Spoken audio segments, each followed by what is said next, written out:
The mindset that's costing you million.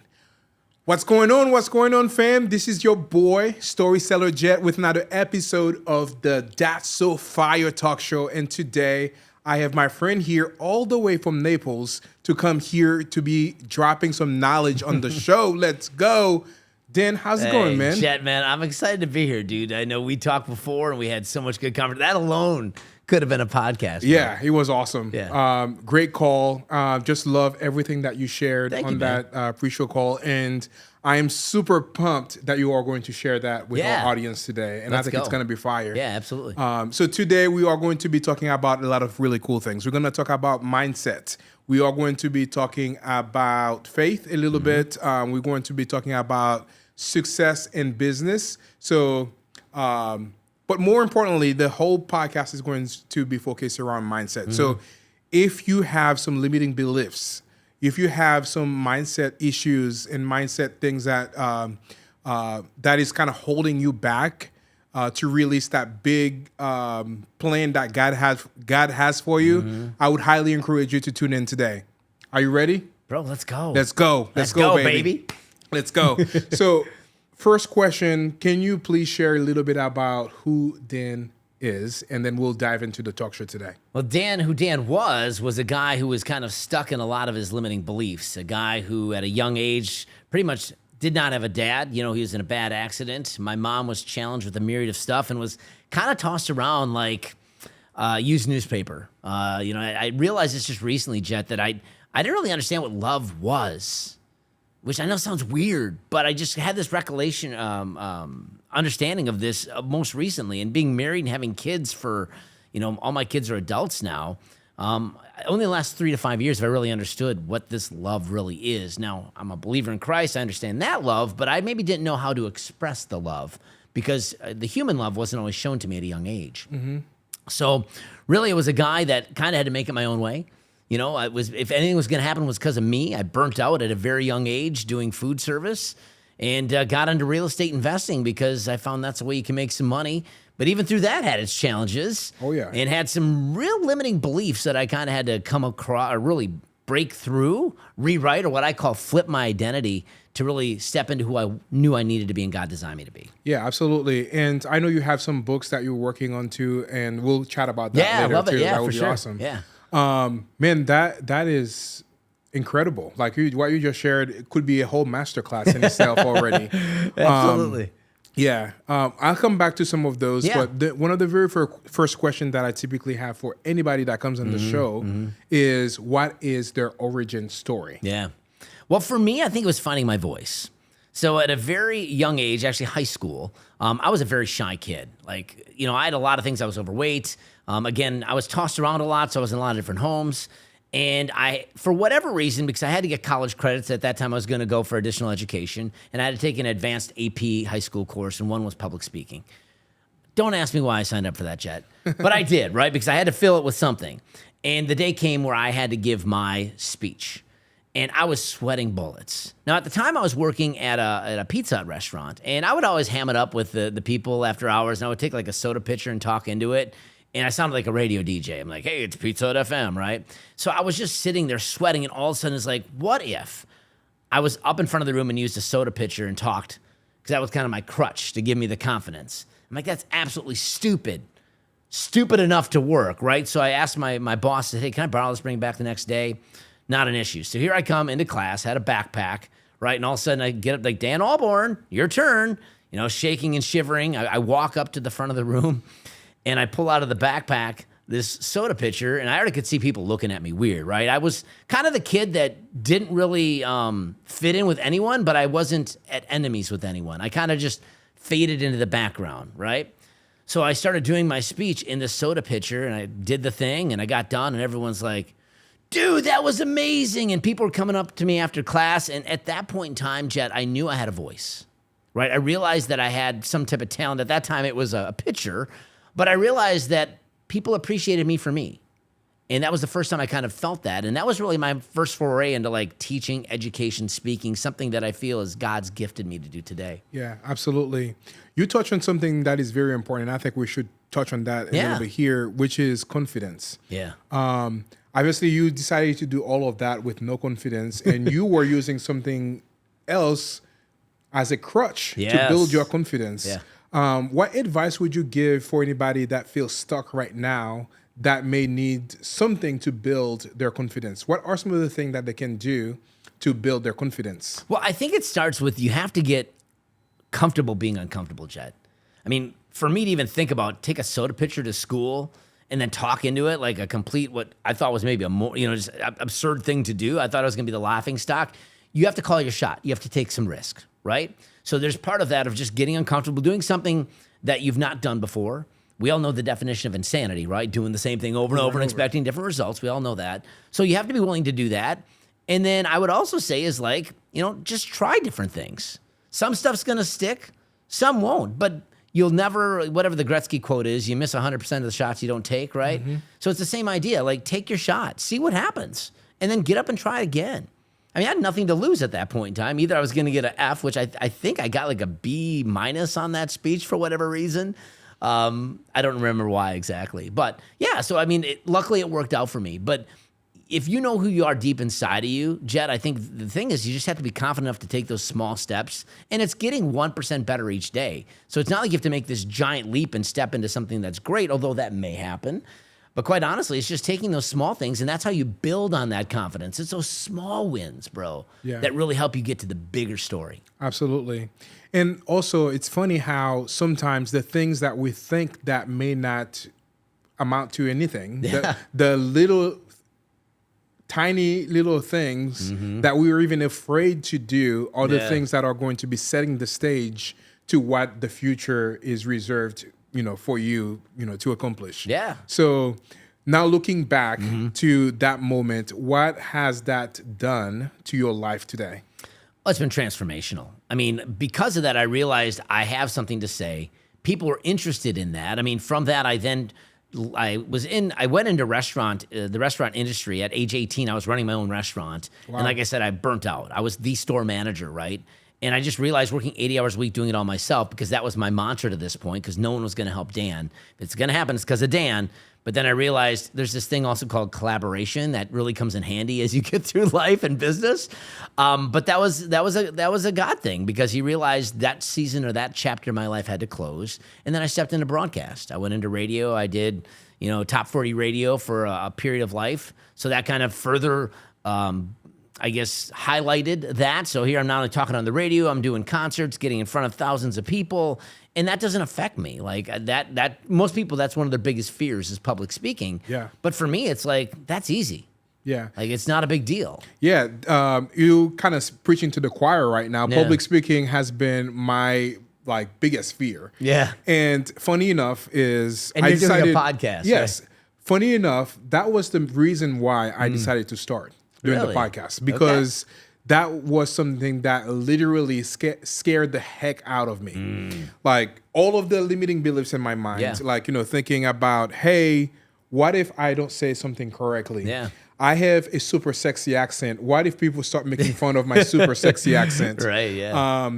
What if I am sitting here doing a live stream, bunch of people watching, and I blank? Yeah. And I can't hold a conversation. So all of these things were in my mind, limiting me to start. And I was like, no, I'm going to start doing that. Yeah. And I was in a mastermind, and the very first guest was an attendee of that mastermind. And we were meeting, I feel like it was maybe 45 minutes to 50 minutes away from here. Yeah. So I invited him to come in the podcast. We both drove here 50 minutes, be on the podcast, and that was the very first episode. Wow. And it's been literally one of my very favorite thing to do. Yeah. Is to kind of have conversation with other people and doing all of that. So that one step in the right direction has opened the doors for me to do something that I'm actually really enjoying doing right now. Yeah, and I think that limiting mindset piece is so important, because early on, even at age, I guess I was 16, 17 at that age, that I didn't think people like me, right? So that kind of broke that stereotype that I had of myself, or that limiting belief. Like, people didn't care about me because early on I felt like no one really wanted me in their life, right? So that at least allowed me to start getting some friends, because to that point I was bounced around a lot of schools. So it's like one year you're here, you might meet someone, and then, oh, you're getting yanked to some other school. So that was kind of the first, before I even knew about what limiting beliefs were, but I had pushed past that limiting belief and kind of leaned into it, much like you did. Yeah, absolutely. So we talked a little bit about confidence and you using that soda pitcher to like boost your confidence. Yeah. So you did that first speech. It was very successful. People came to you and tell you how great it was. Yeah. But after that, you said that you decided to go and do radio and doing all of these sort of things. What are some of the things that you've done to help you gain that confidence and also gain the skill to be able to become a radio broadcaster or even doing presentations in front of thousands of people? Well, I think it was just the hard work ethic that I had at a very young age, Chet. So, I mean, I was constantly, when I was almost obsessively immersed into the profession. Like, I was constantly listening to my ear checks. I was listening to other professionals. What are they doing? What are they doing to sound a certain way? How can I make this sound better? What type of elements can I have in my show, production elements that can give it that extra little zing zap? What segments can I do? And all at the same time keeping music as the focal point, because this wasn't a full-on talk show. This was like, you got 10 seconds, 15 seconds in between songs, because the whole idea with Top 40 radio is you just don't stop the music other than commercials, right? Yeah. So you had to keep it flowing. So you had to kind of think of these things in like 10, 15-second quips that kind of could be educational, entertaining, and kind of a persona, that I gained myself on doing that. But it was just really the hard work and ethic and consistently refining the craft to get better at it. And eventually, at that radio station, I went all the way from being like the night jock, which was kind of entry level, all the way to the morning show, and we beat the top rated morning show in that market, who was like a giant of that time. Like, no one ever thought this guy could be beat in the ratings, and we beat him. So it just goes to show, when you put in the hard work, the ethic, the hard work and the effort, I mean, man, that's just putting that focus towards something. You can reach that goal. Yeah, absolutely. By the way, shout out to Preston Ely right here. Thanks, bro. Like, definitely those glasses are pretty cool. Yeah. Appreciate you, brother. Yeah, peace, cool man. Yeah. It's awesome that you're going to be meeting with Preston this evening as well. Can you share a little bit about what you guys are doing tonight? So Preston's part of my origin story too. Really? Truth be told, yes. So I don't even share this with him. I may have. It's in my book that I wrote. So he was one of the first courses that I bought. I mean, Preston back in day was the guy in real estate wholesaling. He kind of was the guy that kind of blew up. He created a CRM that is still around to this day. So, I mean, he was the guy who really, there was something about him that I was intrigued with. So he's the one that kind of taught me how to get bandit signs and do my marketing. And I bought into his course at that time, which was Freedom Soft. So I'd always kind of followed Preston, right? And then obviously he had his life story. And you can check out the episode that you had with him that talks a little bit about that. And he's coming through a comeback right now. And he's like, hey. Comeback Kings, baby. Comeback Let's Kings, go. baby. Absolutely. And I'm a part of that group too. But I was wanting to make a comeback a little bit myself. Like, I wanted to become a coach, a personal brand. And he's like, hey, man, this is what I do. And I really saw something in Preston, not only as a leader, but I saw his heart softening to God and the leading of God. And he's been a believer forever. But being able to work with Preston over the last year, I've really got to know him on a much personal level, and to see that relationship and like his genuineness of what he's trying to do and build, it's pretty awesome, because right now this thing's about to get just absolutely blow up, quite honestly. Be on the cusp of some good stuff. We have some good guys in this group, some high-level achievers that are really wanting to grow together and doing life together. So it's not your traditional men's group. It's really guys helping each other in the trenches, raising us up when we're winning, but when we're down in the dumps, we're there to encourage each other spiritually and just be there for each other. So absolutely. For any guys watching this right now, if you are in your comeback journey right now, I'll definitely highly encourage you to reach out to Preston Ely, or maybe just Google Comeback Kings as well, so you can get to learn a little bit about who Preston is and what his group is doing as well. Shout out, Preston. Let's go, baby.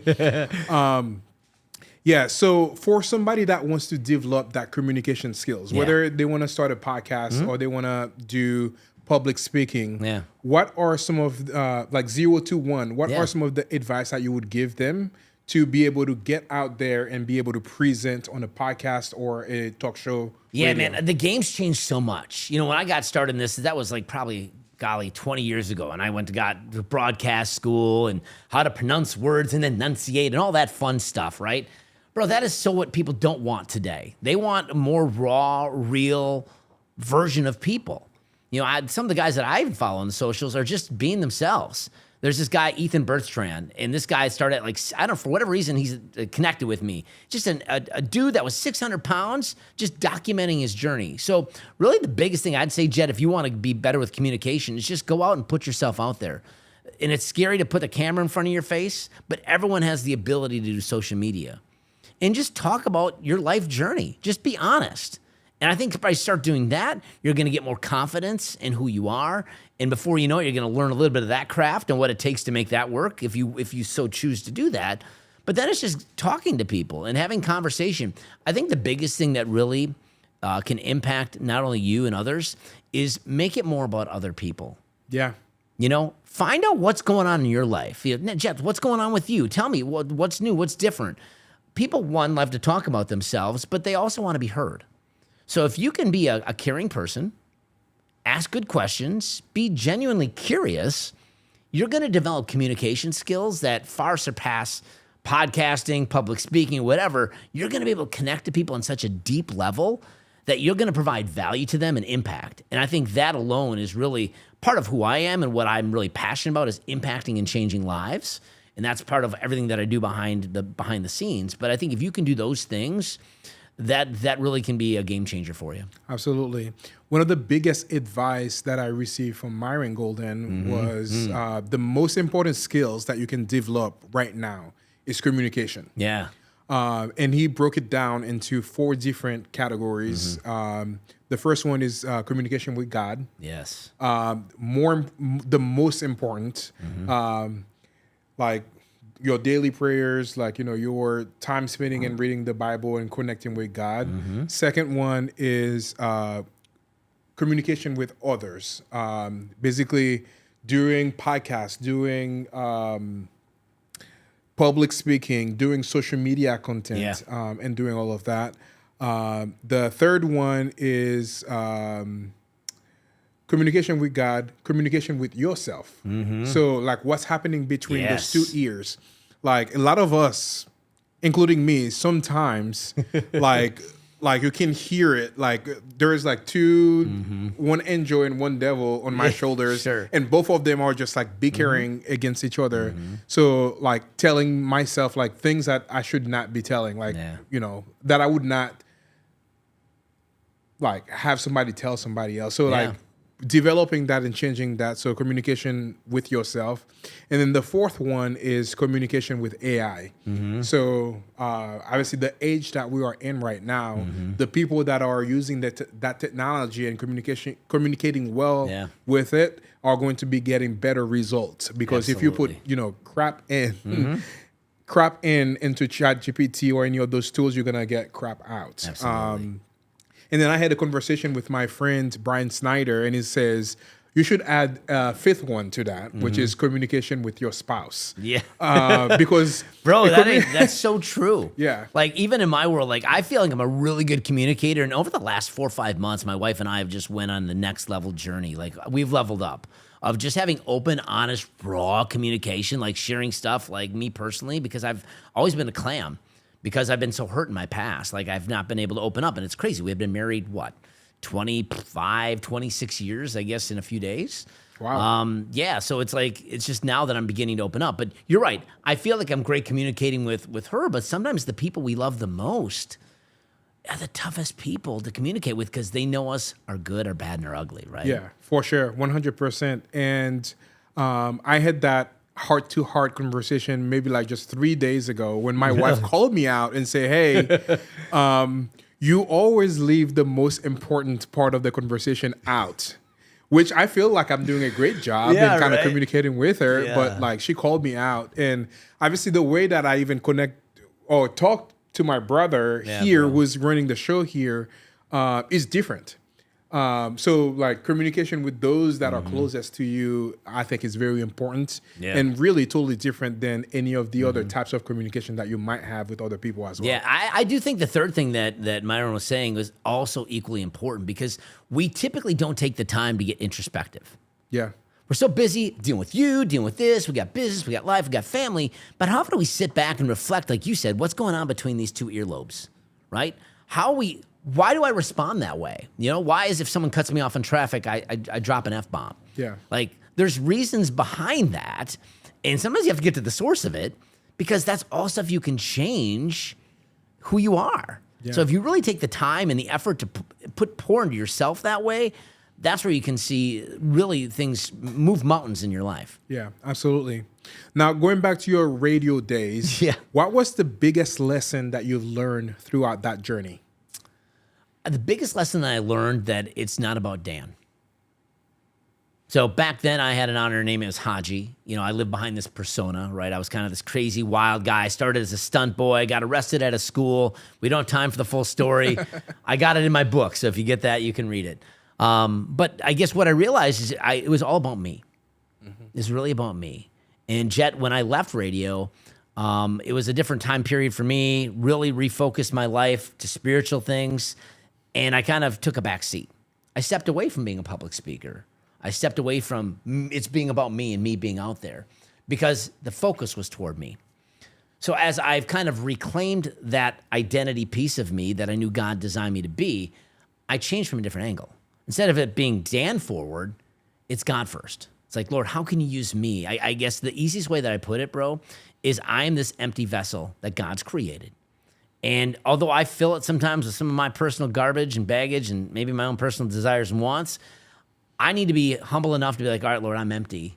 Use me, pour me out, use this vessel for your honor and glory. And I try to do that in almost everything in life. And like anything, no one's infallible. We fall short, but God loves me anyway and sees me as completely righteous through it. Absolutely.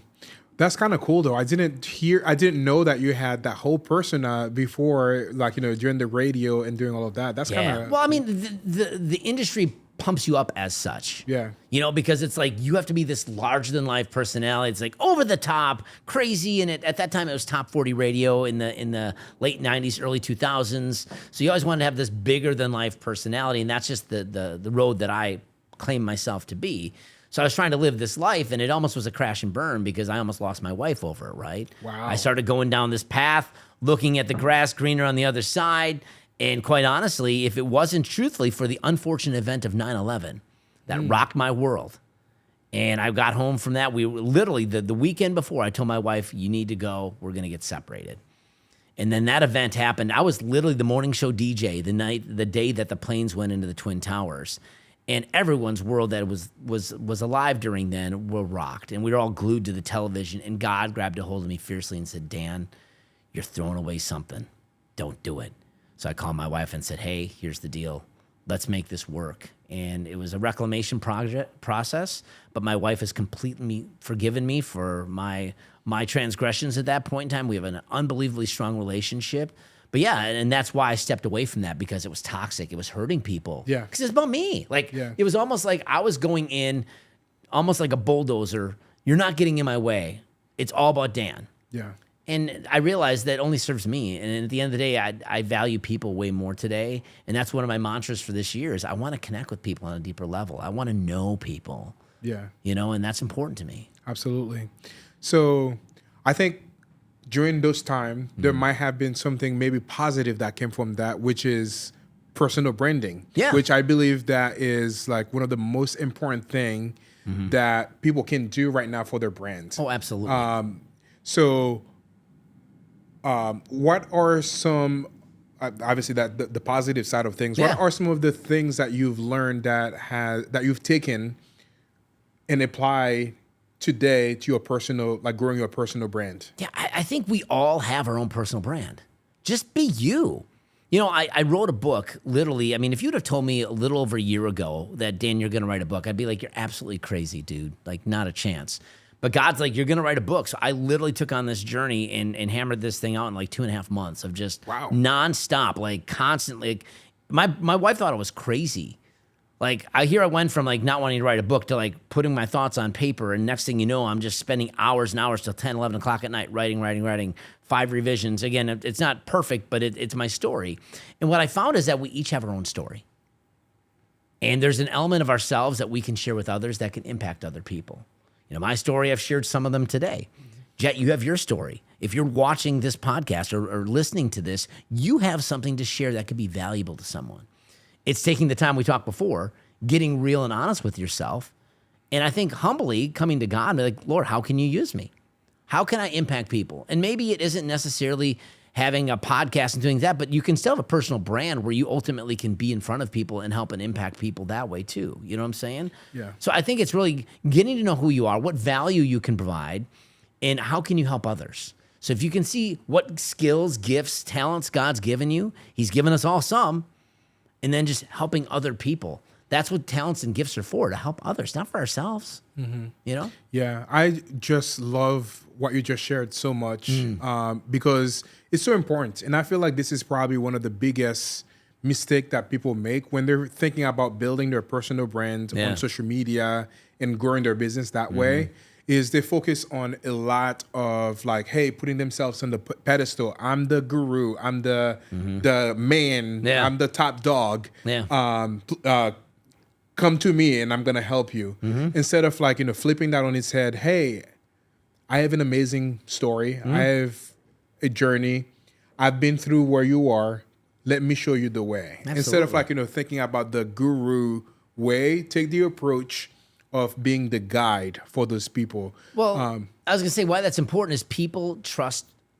I mean, if you have a good story, people are going to trust that. That's how you build a brand. You know, if you think of anything that you follow or you enjoy, it's because it provides something for you more than just the end result. You know, why do you choose Coke over Pepsi? Because there's something emotionally you attracts it to that beverage, right? Or whatever personal thing, whatever item of clothing you wear that you really like, or the car that you drive, it gives you an emotional experience. Stories tie into people. Yeah. We love a good story. Right? That's why movies sell, good movies sell, right? So if you can just tell your story in a way that's impactful and can ultimately help others, I think that's where it comes from, Jet. Yeah. And then from there, you're going to figure out how you could either monetize it or how you can just add value to people's lives.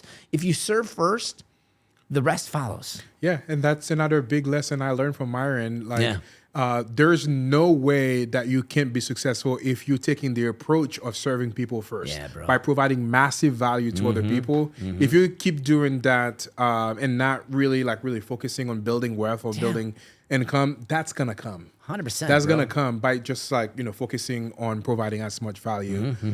Going back to the storytelling and all of that is, don't focus on just sharing tips or sharing like business lessons and stuff like that. Tell your story on social media. Like focus on doing like philosophy videos, values videos, origin story videos. All of these types of content are going to be helping you to relate to your target audience. Even if those people are not even your audience, they're going to be connecting with you. And the next time they meet somebody else that might be looking for your services, because you connect with them, they are going to become like an evangelist, 100%. Going out and kind of sharing your message out there. And the beauty of that, Jet, is that no one can replace you. Yes. No one can replace me. You're unique. And that's why personal branding is so important, because in this day of AI, which it's inevitable, it's in part of all of our lives. And in the next year, even if we sit a year from now, there's going to be things that AI has done that we're like, wow, I never would have thought of that. But what they can't take away is the human element of things. 100%. So if you can be genuinely you and come from the heart and serve, you're going to have something far more powerful than AI. Yeah, absolutely. And I think it's all around identity as well, which is a great segue to one other thing that I wanted to talk about in this show. On Zoom, when we jump in Zoom, and I mean, that's kind of a core part of your story and doing all of that. Yeah. It's Dan Alborn / flipping my identity. Yeah.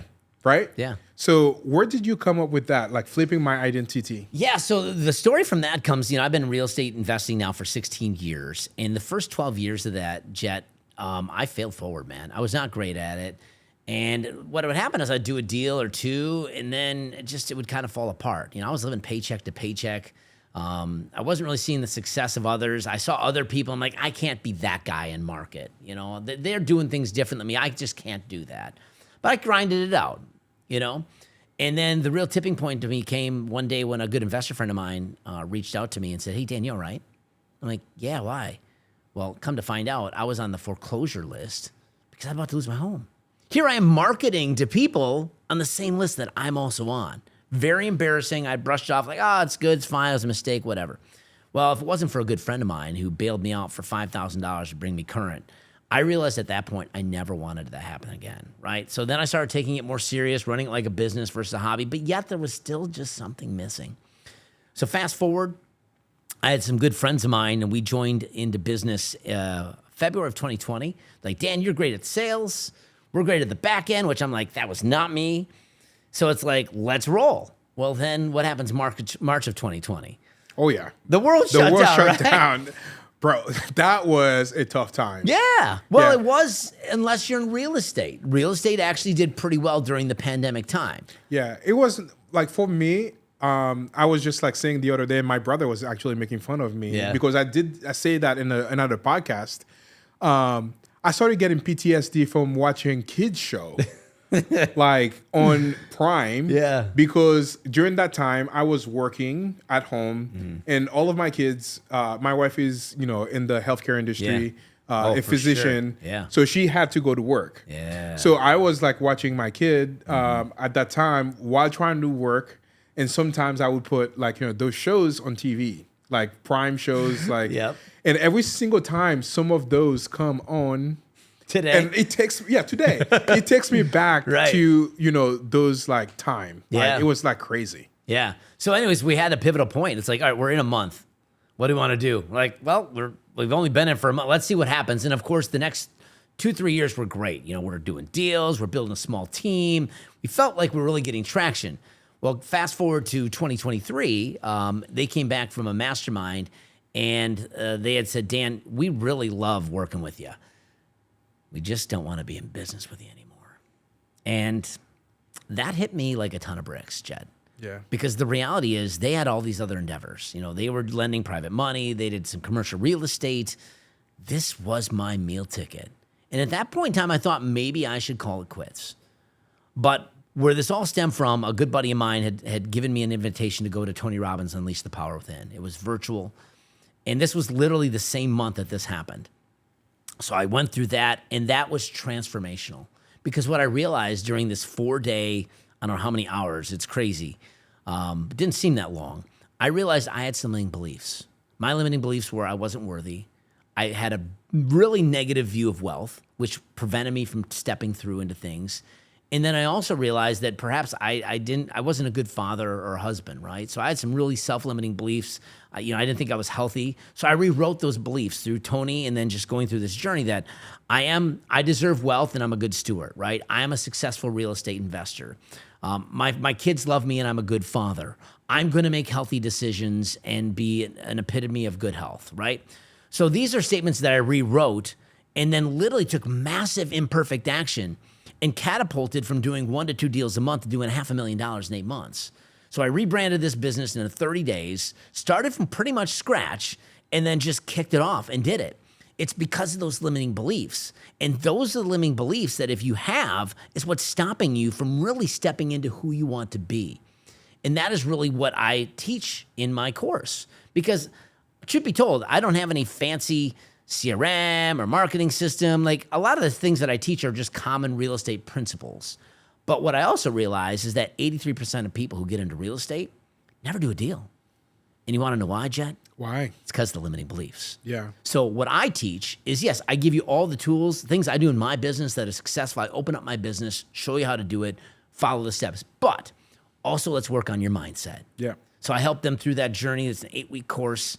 And it's the fundamental piece of why I'm having a lot of success with some of my students right now. Yeah. I think I don't want to gloss over this specifically, but how did you go from one deal a month to making $500,000 in 8 months?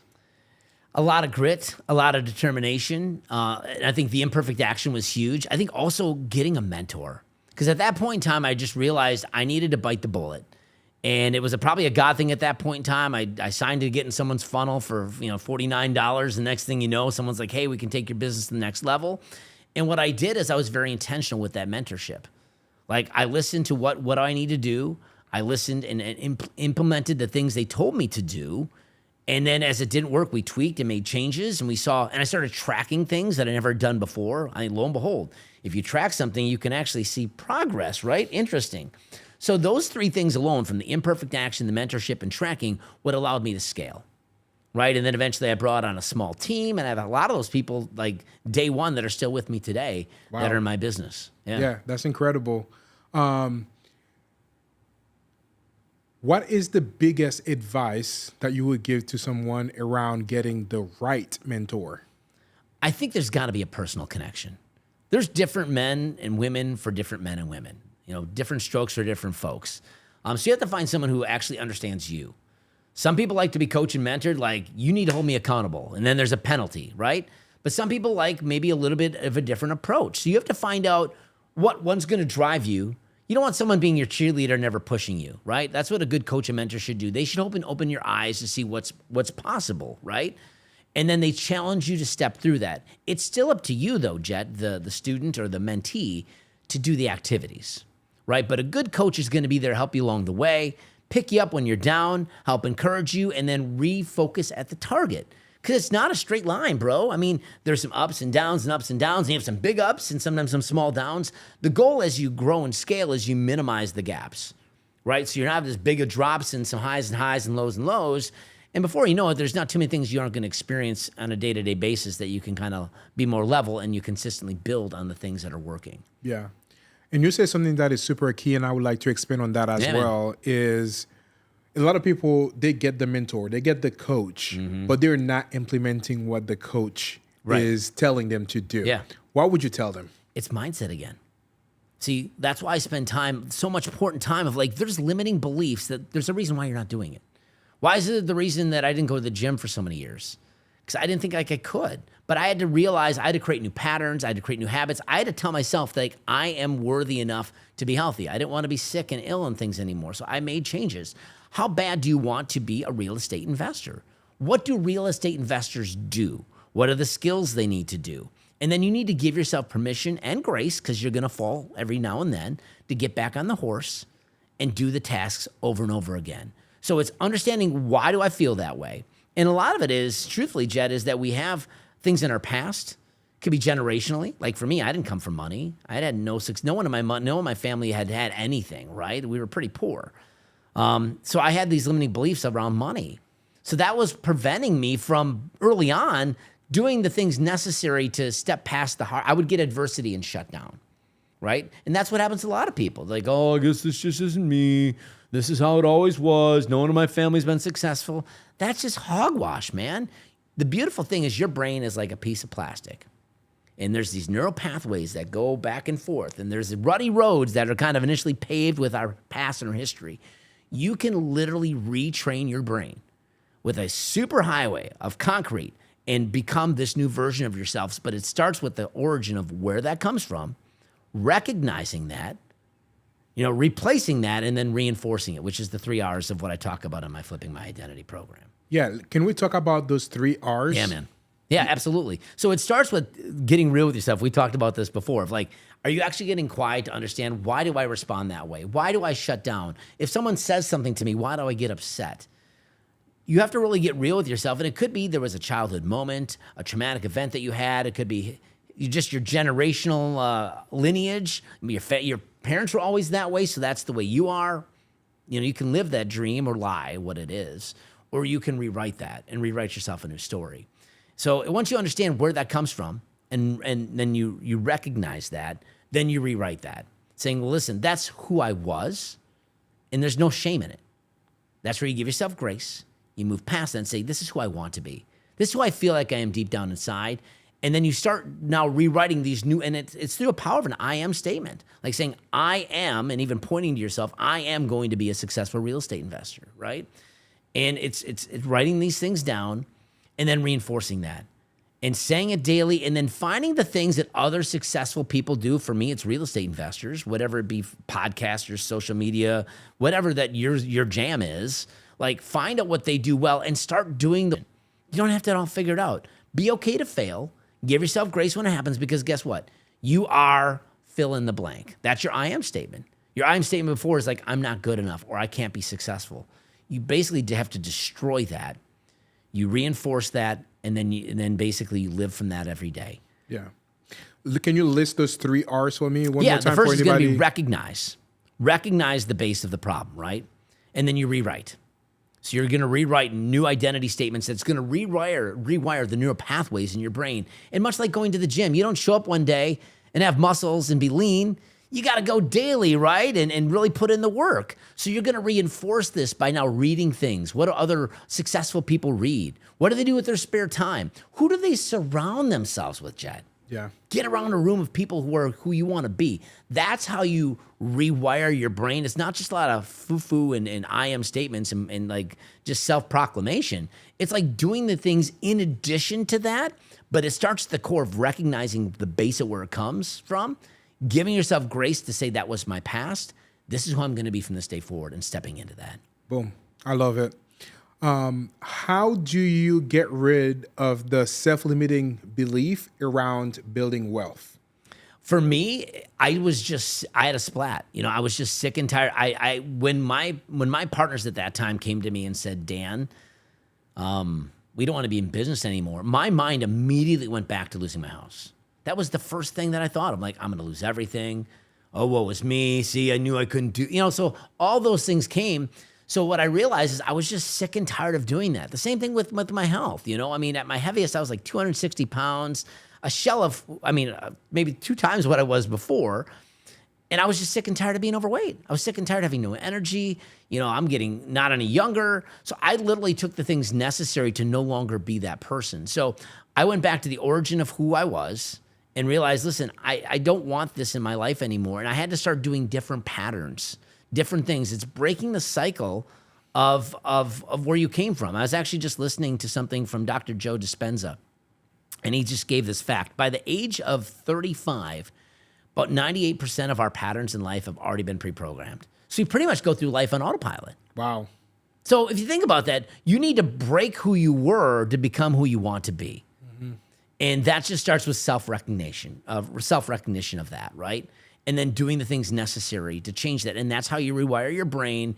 And your brain is such a powerful tool that it can really do anything when you put that forth. And by the grace of God, I think that's also what's gotten me a lot through life. I think the spiritual aspect of that, and we've talked about that in bits, but I think that's really given me the determination, knowing that God's got me no matter what. Yeah. And I'm going to step out in faith and do things because I'm trying to impact people for the greater good. I love it. Absolutely love it. You mentioned earlier that you took that training from Tony Robbins. Yeah. Can you share with us what are some of the top things that you've learned through going to that Tony Robbins session that has impacted you the most? I think state. Tony, one of the core things he talks about is state. It's a triangle. So there's really 3 ways of state. If you're not in peak state, you're never going to be able to get things done. Why is it at certain times? We've all been in flow before, right? You've done some work and all of a sudden you're just dialed in, Jed. Has there been a time where just feel like you're locked in? It's like, bro, in that last hour, I tore through whatever that was. And normally you were thinking this was going to take you 3 hours, right? Because you were in state. So Tony talks about the 3 main things. There's the physiology. If you're always walking around kind of draped like this and down and ER, oh, woe is me. You got to change your physiology. Right? So to be in peak state, you may have to get up. Maybe doing some jumping jacks. Tony does this exercise where you kind of get your superhero pose, right? And you look like that. Then it's also the words that you're telling yourself. That's a part of what I teach a little bit about. What are the words, the stories you're telling yourself? You need to rewrite those. And the beautiful thing is you can create a new chapter, right? And then the last thing is the focus. What are you focusing on? Another interesting Joe Dispenza thing that he talked about is like 80% of what we think about is from the day before. So we're focusing on negative things and past things. So when we focus on positive things, we're putting the right words forward and our physiology is locked in. Bro, that's when you get into peak state. And Tony teaches how to do that instantly. So if you feel like your state is down or you're just like, who's had that moment where you say, I just don't have it today? Yeah. Right? There's an opportunity where you can flip that on a dime, bro, and be like, I'm ready to go today. And it's all of those things tied into one that when you can really understand state and master state, that's when you can really unleash the best version of yourself. So that's one of the core concepts that Tony talked about. Yeah, absolutely. That was really good. Yeah. Thank you for sharing Yeah. that. So I guess to expand on that, if you had to go from 0 Yeah. to 1, Yeah. because I think a lot of people make the mistake to try to go to 100 too fast. For sure. If you had to go from 0 to 1 to flip that identity for the better, Yeah. what should someone do to be able to do that? Well, I think it starts with just getting real with yourself, man. You just got to get quiet. You got to do a pattern interrupt. We just talked about, we're at autopilot. 98% of our life is already running on automatic, right? So you have to do something different. So maybe it's like, you know what? Today I'm going to, instead of doing X, instead of doom scrolling for the next 3 hours, I'm going to go to a coffee shop, someplace I've never been before. Change your environment, change your physiology, right? Get into peak state. Start thinking about gratitude. That's where you start. That's huge. What are you grateful for? Yeah. Bro, I don't care. I got people on my team that live in Nigeria. I got people that live in my team that live in Kenya. I mean, international team, right? And whether you live in a third world country or you live in the United States of America, man, when I've traveled abroad, I've seen people in the poorest of poorest conditions, and they are happier than anyone who's got millions of dollars in the U.S. So we have so much to be grateful for, no matter what in life. And when you're grateful, it's hard to be in a bad mood, right? So if you can take some time, interrupt the pattern, right? Get real with yourself, take self-inventory of like, who you really want to be? What's holding you back? And then get grateful, and you get yourself into that peak state that we talked about. Now your brain can start putting things together. Your brain's a powerful tool. You can start thinking open of like, what are the options? What are the opportunities before me? And that's where just some of the genius comes in. Now you start getting a little bit confident. Oh, what if I did that? Most people spend more time planning a vacation than they do their own life. Yeah. Right? So if you actually took the time to do this, an hour maybe at most, you're going to get the gears spinning. And now it's like, okay, what's the next step? Don't walk away from that personal meeting with yourself and do nothing. Yeah. What's the next thing? And then hold yourself accountable to that. Or find a mentor or a person or a friend that's going to hold you to the coals. Be like, all right, bro, you said you're going to do this. What's up? Right? And then it's 1% better every day. You're right. To go from 1 to 100, everyone wants the easy button, right? Stuff doesn't happen. I mean, with Instacart and Amazon and 3-second swipes on social, we want those dopamine hits. We want things now. This is a long process. So when you honestly do that, Chet, you're going to see and you build on those successes. And before you know it, it may go from 1 to 2 to 3 to 5 to 10 to 20. And boom, you might just take off. Yeah, it's like the domino effect. Yeah, bro. Like exponentially almost. Exponentially, yeah, because when you start doing that, it takes a lot of work. One of my favorite books, I'm going to take one step back. One of my favorite book is The Power of One. That was one. And then the other one is Essentialism. And I think it was the Essentialism book. They had a illustration in there about the domino effect. So the very first domino is the hardest one to fall down. That's all the stuff that you're trying to do every day, working at it, like, the small little habits that you are doing to try to get that first domino to fall. But once that first domino fall, it can knock out a domino twice its size. Yeah. So I think by the 57th domino, you can topple something over the height of Mount Everest. That's crazy, yeah. Which is crazy. Like, but you have to be consistent in doing all of that day after day to make sure that first domino fall, which is going to create that train reaction. So now things are going to be falling into place and falling one after another until you reach that massive goal that you set yourself to. Absolutely. And the workout analogy, I think, is the easiest because everyone can relate to it. That first day at the gym, when you're done, man, you're dead dog tired, your muscles are really sore. But fast forward now 2 weeks into the gym, a month into the gym, You start seeing yourself lean out a little bit. You like the way you look in the mirror. You notice clothes fit a little bit better. But it took some time, right? But that first day is always the toughest. And it's the same thing with tasks in your life. You know, if you have a tough task to do, one of my mantras is like, eat the frog, man. Do the tough thing first. Because one, it's never as bad as you ever thought it was going to be. And more times than not, the outcome actually is better than you expected. And then once that's done, it's like, the rest of the day's cake. Yeah, absolutely. Absolutely. We just talked about something important, and I think I would like to ask you about that specifically. It's around habit. What are some of the habits that you have done, or what are some of your daily things that you do to ensure that you're successful? What are some of your daily habits? Yeah, so my daily habits, I think the biggest thing, if you're not living by a calendar today, you're doing yourself a disservice. You can't go through life just winging it. I mean, I'm all about spontaneity and doing some fun things on the moment's notice. But I think for the most part to be successful in life, so my day starts like I'm up by about 5:30, usually without an alarm, but I set one just in case. I usually hit the gym 3 days a week, and I hit it hard for about an hour.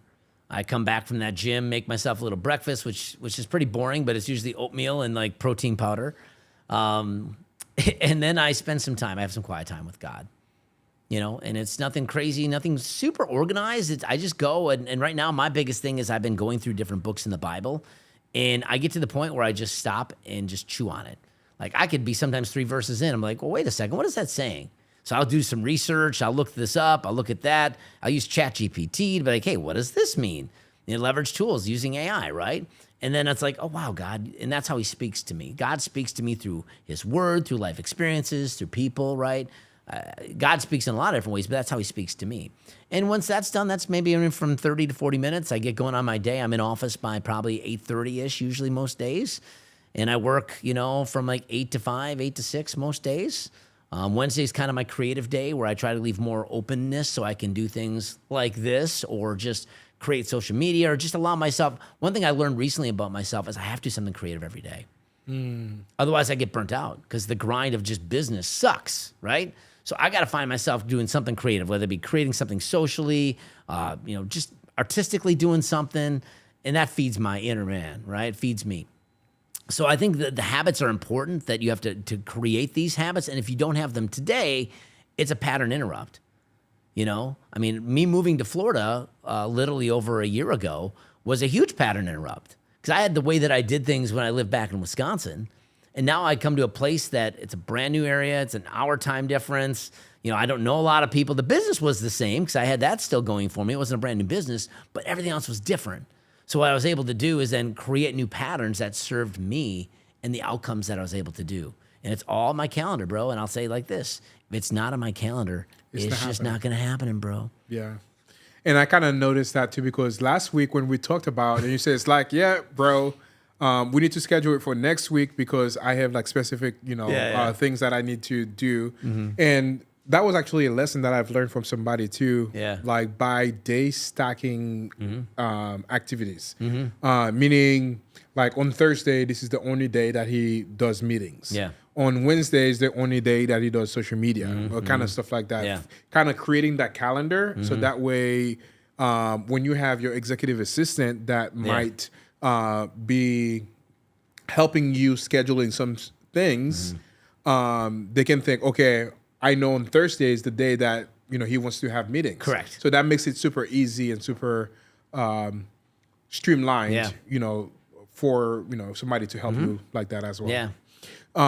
You touched on that a little bit, but would love to know what role has faith played into your journey? Bro, it's everything in my journey. You know, my faith journey is, everyone's got their faith story. You know, I was saved at a young age, probably age 12 that I can remember. It was a Wednesday night service, and I was on fire for Jesus.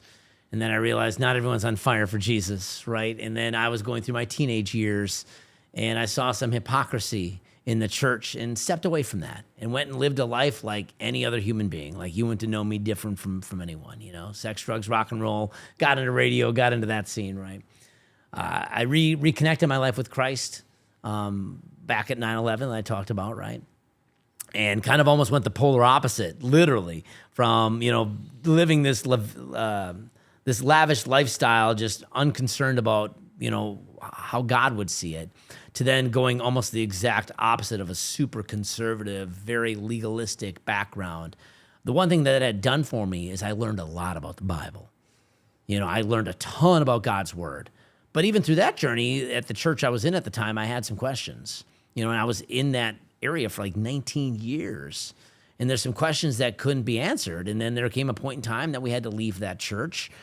And that was kind of impactful for me and my family. But the reason that we left, quite honestly, Jed, is that we also had a deeper understanding of what God's grace was and how God sees us and our identity in Christ.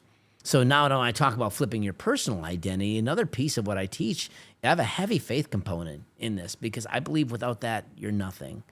And if you understand how God sees you, it gives you the liberty to live from Christ versus for Christ. Because too often churches teach on fear, and ultimately, if you don't go to church and feel convicted, that wasn't a good church service. I'm sorry, I'm just going to call it. I think that's absolutely broken.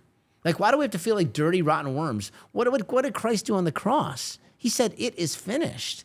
That doesn't mean we're not going to have challenges and struggles. We don't go through life like, I'm a happy Christian. But if we look at Christ as the example, right? The reality is he was the model. We can never be Christ. He was perfect. There's standards and things we can look up to be like Christ, and he has some great examples for us. But when we understand the true meaning of what Christ did for us in dying on the cross, from that truth, we understand, like, listen, God wants to have a relationship with us. The Old Testament was one built on laws, rules, regulations. Christ fulfilled that with his shed blood on the cross because man couldn't uphold all the covenants in the past. Every time man failed. So Jesus had to come to be that perfect propitiation for our sins. Yeah. And now God sees us as completely righteous and filled. There's a verse I can't remember the I think it's in Philippians, but basically talking about that the fullness of the Lord dwells within us.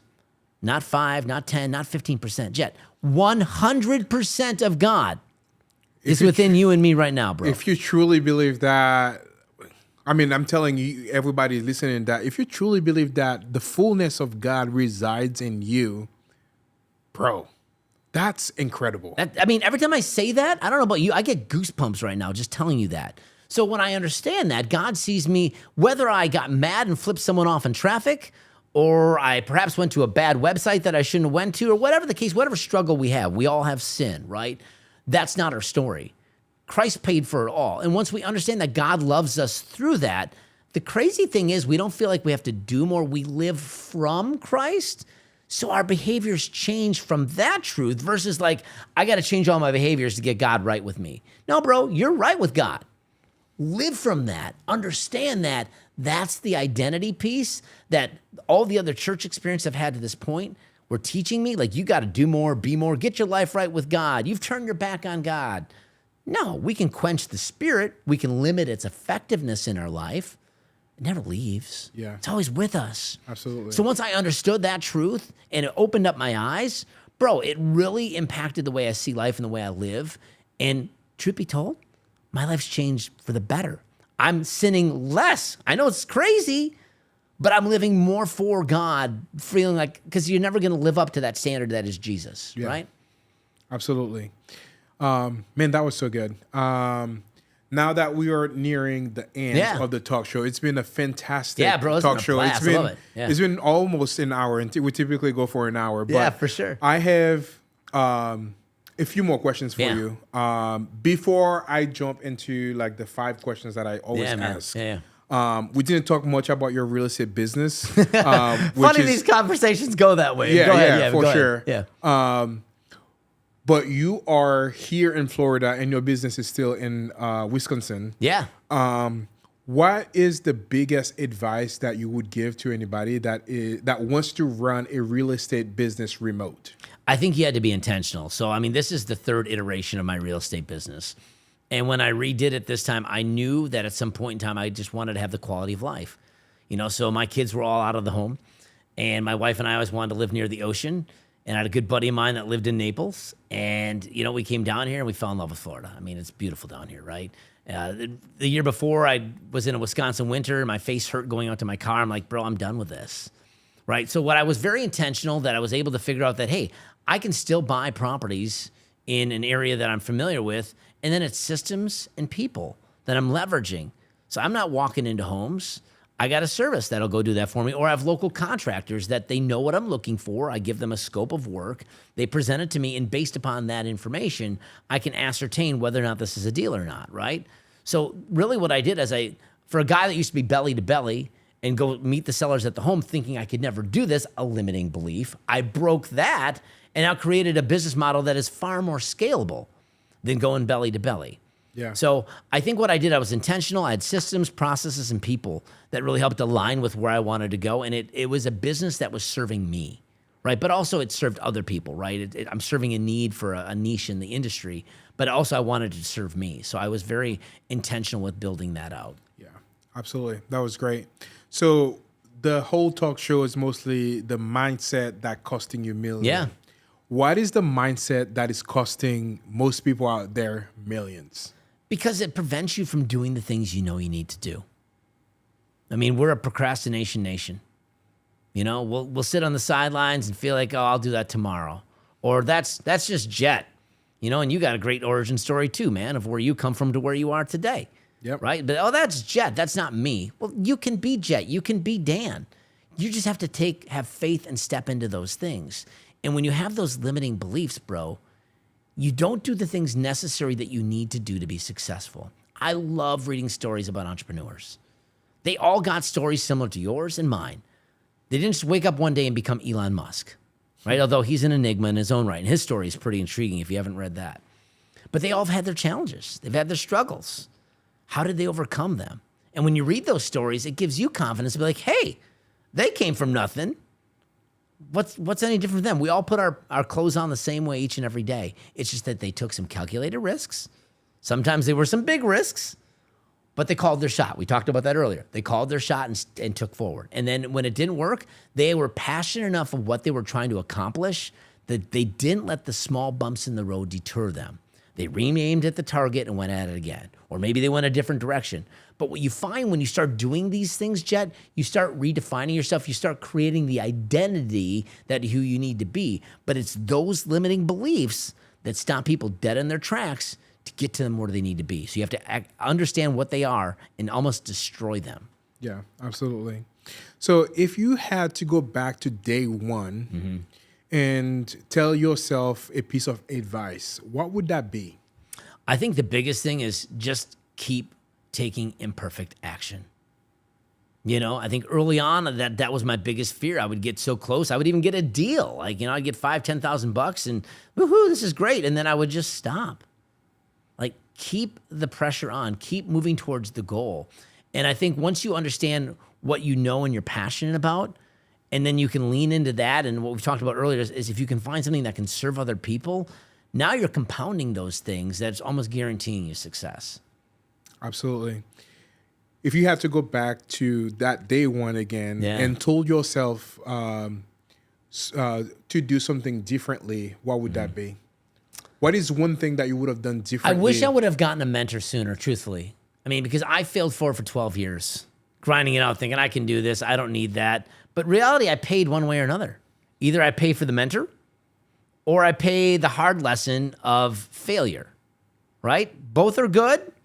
I just realized I wanted to get there quicker. I wasn't getting any younger at that point in time. You know, I was 40 years old. I'm like, listen, am I going to make or break this? Why not leverage the power of other people that have been successful, follow their process, and look what it can do for you?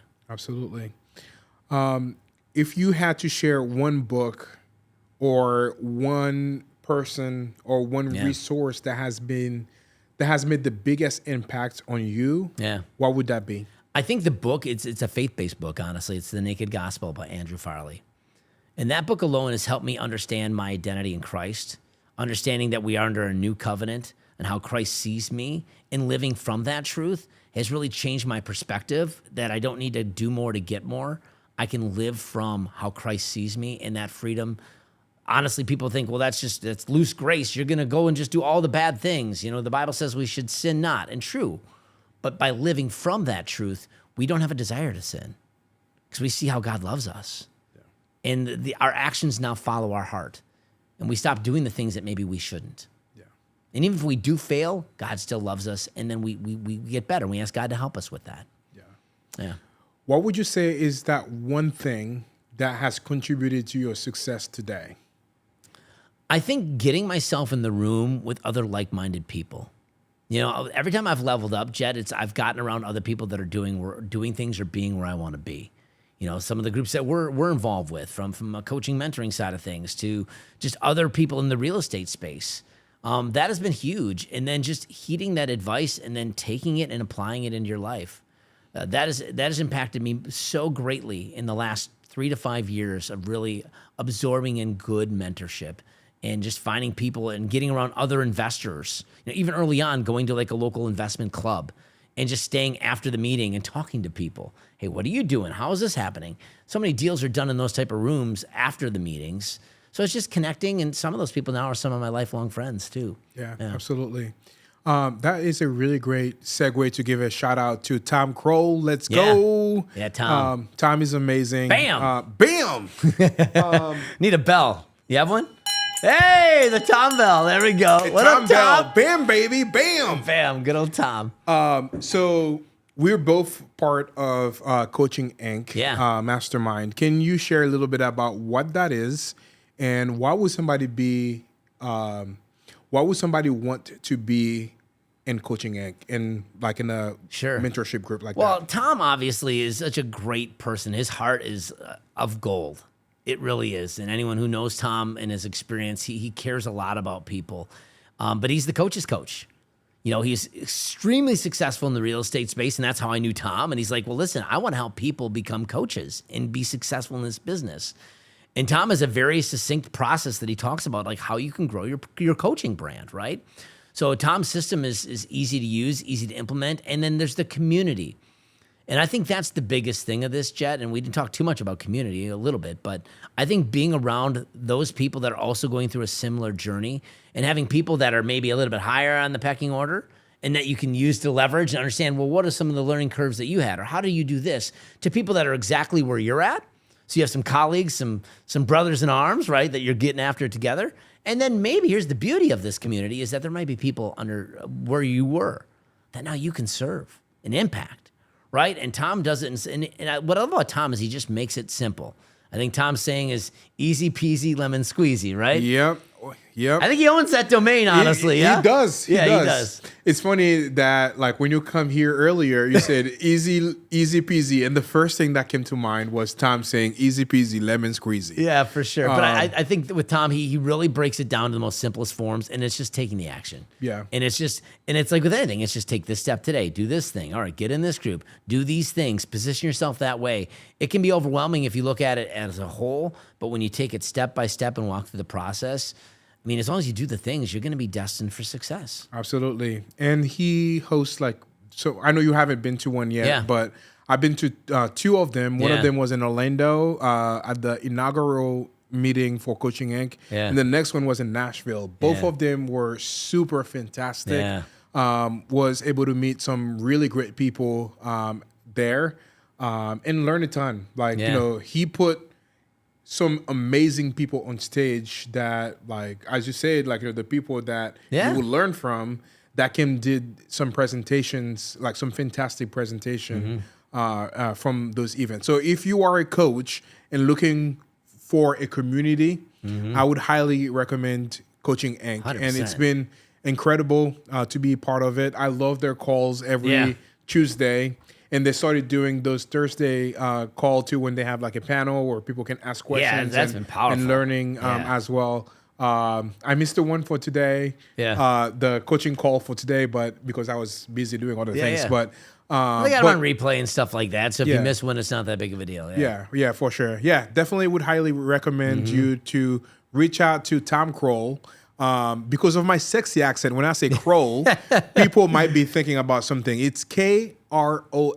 Tom Krol. So, yeah, definitely reach out and chat with Tom. Yeah. Any parting advice for anybody watching this? No, I just think, you know, I think the biggest thing is get real with yourself. You know, we've talked about that. That's been kind of a reoccurring theme. If you really want to flip your identity, You know, whether you work with a coach like me or whatever, try to find out, one, who you really are, and then who you want to be. And then when you can kind of work that backwards and then start taking that imperfect action, you know, and then just get better each and every day. Yeah. You know, and then find people around you that who you want to be and surround yourself around them. Yeah. And that's the simplest formula for success. Absolutely. What do you hope your legacy be when all of it's said and done? It's a great question, man. I would say, truthfully, if people could say, like, I've impacted them positively, that they, because of this, that, you know, maybe their marriage was saved, or that they were able to kind of become a better version of themselves, or that they were able to pour into other people. You know, being a guy in sales for many years, it wasn't until I really taught people how to do it that it was more rewarding than myself. Another life lesson that it wasn't about Dan, right? So I think if I can just impact, really, whenever I do anything, whether it be a social post or I'm here on this podcast, if one person is impacted positively, my job was done. If it's more than that, to God be the glory and he provide the increase. Yeah. That's actually the goal that I have for the show. One person. If we can impact one person with that conversation, I called it a massive success. 100%. I've never asked this question before, and I'm trying to still formulate it, and maybe we'll make it better. But what is your "that's so fire" moment that has made the biggest impact? Man, I'm trying to think. It's a great question. You know, I think the "that's so fire" moment, truthfully, I mean, for me, if I was just looking back, I mean, truthfully, I would say is like the proof of concept that I could actually run my business remote. You know, that I was able to kind of pick up the pieces, move my whole family halfway across the country, and my business actually still succeed and grow. You know, that's maybe more personally for me, of like, if I'm thinking from like a personal impact, I don't know if I have just one. I mean, I work with a lot of people. I feel like I have connections with people. I mean, every day I kind of have those "that's so fire" moment. And a lot of it comes with Jet is when I'm having just a one-on-one conversation with someone. And someone will call me for this, that, or the other, and I feel like I'm able to be an encouragement to them. That fills me up more than landing a $50,000 wholesale deal. Like that to me, like those are those small sparks that keep the fire going of "that's so fire." You know, but I guess I would just look at those individual moments, and I try to make them daily. I try to be intentional of talking to other people and connecting with other people outside of my normal sphere. So I don't know if I have one big, like, "that's so fire" moment outside of the personal, like moving my business, being beautiful Florida and still my business growing and thriving. But it's just having those personal connections with those people and impacting them that I think really keeps me going each and every day. Absolutely. For anybody watching this that may want to get a hold of you, maybe to learn more about your coaching business, or to learn more about your real estate business that want to sell their house, for sure. How can they get a hold of you? Yeah, I mean, I'm pretty easy to find on the socials. It's my first and last name, Dan Alborn. You can get the handle on Instagram, on Facebook. Also, my website is danalborn.com. My entity, my house buying business is housebuyerdan.com. So you can check out that. We mainly service Wisconsin, but we bought a few properties out of the state last year and did quite well on that. Our goal is to help serve people in their need because they're dealing with real challenging situations. So, absolutely. Yeah, I'd love to follow you and be a part of the journey. If I can help you out, let me know. Hit me up. Let's go. Man, it was such a pleasure having you on the show. Blast. We dropped that fire. Yes, sir. So I hope that anybody watching this were able to take a nugget or two. If you're just turning in onto the show, definitely go back and listen, because Dan shared a lot of really great nuggets about mindset, the things that are actually keeping you from real progress, the things that are keeping you from, being the success that you want to be, the thing that are keeping you from making your first million. So make sure that you go and watch that podcast, and definitely reach out to Dan on social media to get connected with him if you have any questions. Let's go, baby. That's so fire. Let's go.